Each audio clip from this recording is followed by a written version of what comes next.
Hey, it's Chris W., one of the Bricks & Motion administrators and the host of the annual Brawl contest. And coming up very soon is the 24-hour animations contest, which, by the way, WillowTree is going to be announcing very soon, so stay tuned for that. But I wanted to make a little video about one of the staples of both of those contests, which are mod elements. As contest hosts, Willow and I get a lot of questions. Why are we still here? A lot of questions. And a good majority of those questions are about mod elements. So in this video, I'm going to be breaking down how they work, and I'm going to be answering some frequently asked questions. So let's get to it.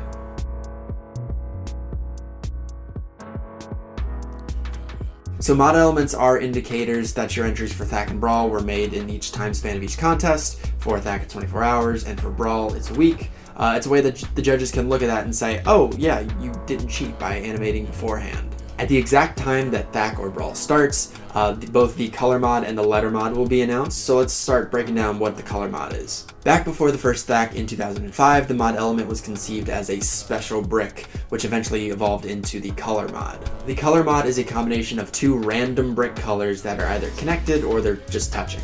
So for example, the most recent BRAWL had a color mod of green and blue, and the year before that it was black and white. The color mod is the more commonly used mod, but there is the letter mod, which is just a letter of the alphabet that's announced at the start of the contest. For example, the most recent BRAWL had the letter mod of H. You can literally have it spelled out in bricks, or you can have it on a sign, or however you want to do it.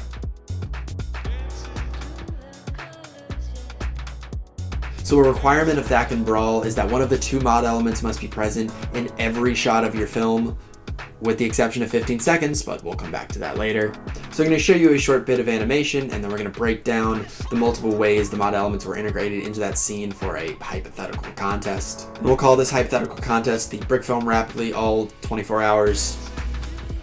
So broth. And so for this broth, the color mod is red and blue, and the letter mod is F. So let's take a look.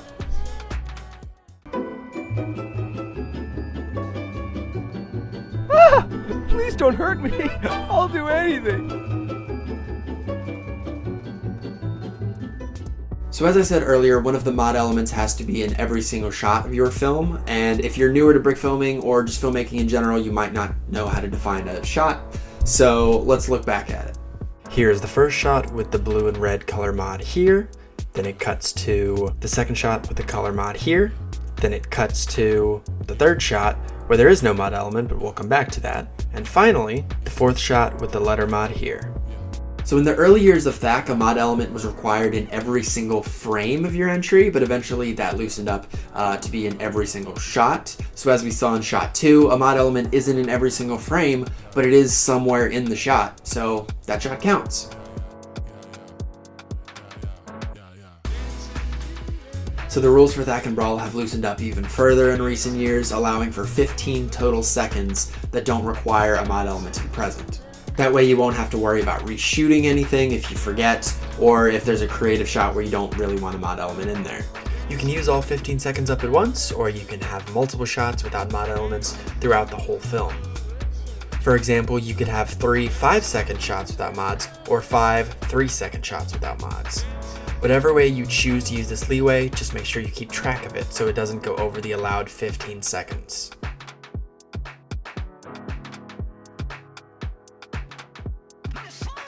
So now I'm going to go over some of the frequently asked questions that WillowTree and I often get while hosting THAC and BRAWL.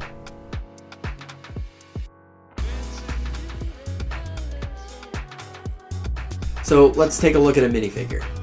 In this figure, all the color combinations work for the color mod.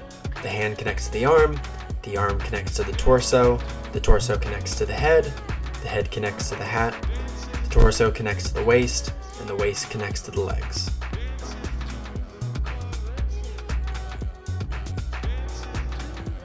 So if you want to shoot your film in black and white, there are a couple ways you can go about it. The easiest way would be to not use a color mod and only use a letter mod.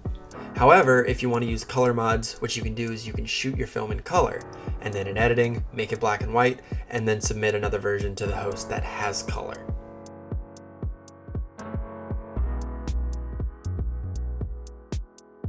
So this actually is a pretty common issue, so here's what you can do.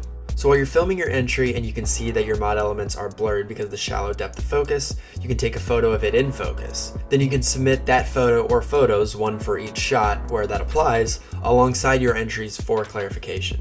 And the same goes if you want to crop the mod element out of a frame. So what you can do is leave the cropped version in your entry, but in your submission email, provide a photo of the uncropped version that has the mod elements. And you have to do that for each shot where that applies.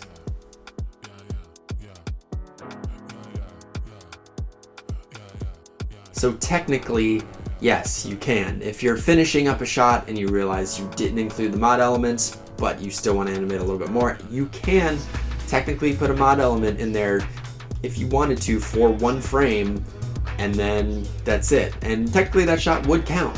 However, don't if you don't have to.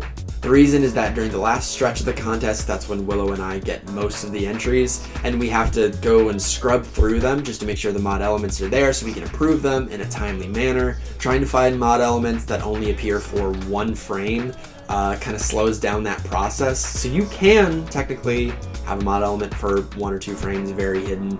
You can, but I would recommend not doing that if you don't have to.